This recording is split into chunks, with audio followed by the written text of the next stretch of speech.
أعوذ بالله من الشيطان الرجيم. I seek refuge with Allah from Satan the outcast.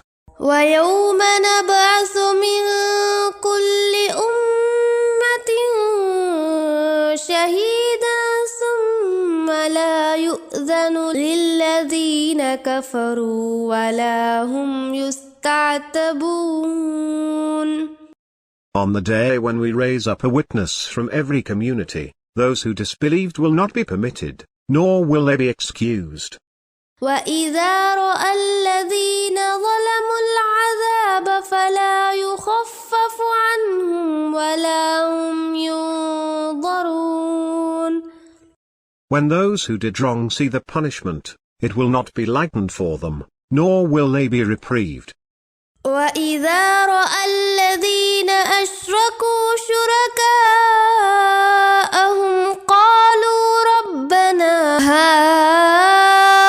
هؤلاء شركاؤنا الذين كنا ندعو من دونك فألقوا إليهم القول إنكم لكاذبون.